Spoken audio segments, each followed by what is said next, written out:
The UK government is pushing for Britain's membership of the EU to be slimmed down. However, other members of the bloc are unlikely to accept a wider overhaul of the British relationship, leading to suggestions of an EU exit for the UK. Joining me down the line to discuss is Robert Wood from Berenberg Bank in London. So Robert, German MPs warned that Britain leaving would have a detrimental effect on the EU, but also on the UK, and that such action would be an economical disaster for their economy. But what do you think? I think an EU exit would certainly be bad for the UK. A third of UK output is exported, and half of that goes to the EU. So the EU is a big market for the UK and matters a lot for trade and growth. Inward investment to the UK is obviously also heavily dependent on good access to large EU markets. And just the uncertainty about Britain's future in the EU that this debate is creating is likely to be bad news for UK business investment. To be clear, I don't think Cameron really wants Britain to leave the EU, but his favoured policy that's being discussed at the minute, that Britain can cherry-pick the parts of the EU it wants and reject the bits that it doesn't seem tenable. And that leads to essentially a referendum on being in or out, which is dangerous, I think, and would be bad for the UK if we did leave. Cameron has stated that he would like to pick a delicate path between pro-EU business leaders, proposing a renegotiation of Britain's relationship with Brussels rather than an outright exit. However, his ambiguous position may have already caused some friction. Is there a risk of him doing more damage than good? Yes, definitely. As I said, his position of cherry-picking the laws and rules he likes doesn't appear to be tenable.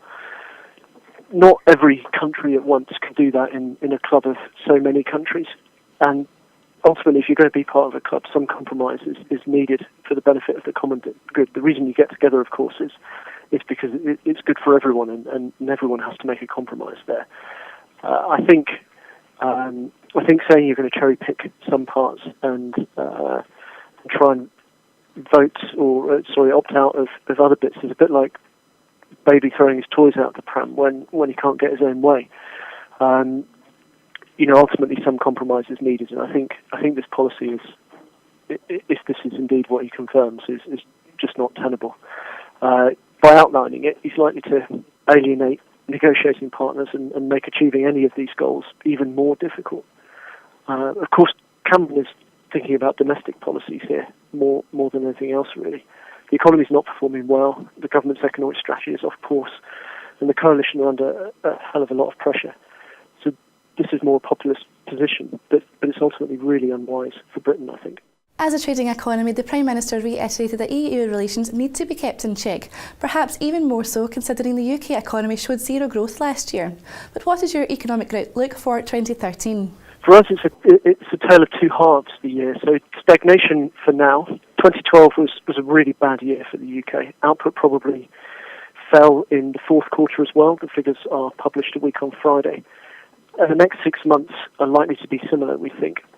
The big challenge for the UK, of course, is that a huge fiscal consolidation is underway. The UK's current fiscal position is very poor. The government's position is to have they plan to run government cuts out until 2018 now. So there's a big fiscal consolidation underway. If the UK is going to grow, then private demand needs to expand. But households here have been squeezed by inflation running ahead of wage growth, and exporters have suffered from recession in the Eurozone recently. And that, in fact, just shows how important the Eurozone is for the UK. In the second half of the year, we expect the Eurozone to return to growth, and along with inflation falling back in the UK, that should allow gradual growth to return. But the fiscal cuts, as I said, which the government plans to run well into the next Parliament, up to 2018, are likely to keep the gains in growth limited in the UK. So it's a little bit better than 2012, but not amazing. Taking everything that we have discussed into consideration, how do you foresee the British pound faring against the euro in the coming months as these negotiations play out? I think the risks are to the downside for the pound. So over the past year, it's been boosted by safe haven flows in response to the Eurozone crisis. And with the Eurozone stabilising and showing some growth in the second half of the year, those should start to reverse. And then with continued poor UK performance and uncertainty about its position in the EU, I think that's likely to weigh on the pound. I think over the past year, the pound has appreciated quite heavily against the euro. So unwinding some of that appreciation, I think, is likely. Robert, thank you for your perspective today. It's been great speaking to you.